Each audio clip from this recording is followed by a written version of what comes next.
Hi, welcome to success academy Jamakhandi. ನಾನು ಸುರೇಖಾ.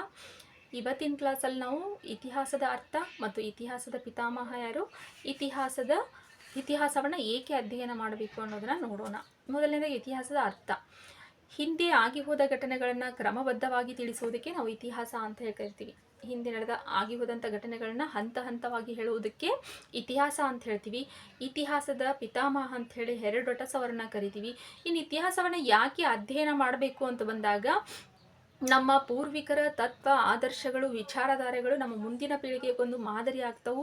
ಆ ಮಾದರಿ ಏನಪ್ಪ ಅಂತಂದ್ರೆ ಮಕ್ಕಳ ಒಂದು ಬೆಳವಣಿಗೆಗೆ ಸಹಾಯಕ ಆಗುತ್ತಾ.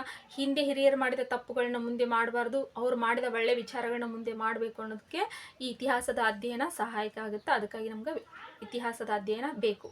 ಹಾಗಾದರೆ ಇವತ್ತಿನ ಪ್ರಶ್ನೆ, ಇತಿಹಾಸದ ಪಿತಾಮಹ ಯಾರು? ಉತ್ತರವನ್ನು ಕಮೆಂಟ್ ಬಾಕ್ಸಲ್ಲಿ ಹಾಕಿ. Thank you.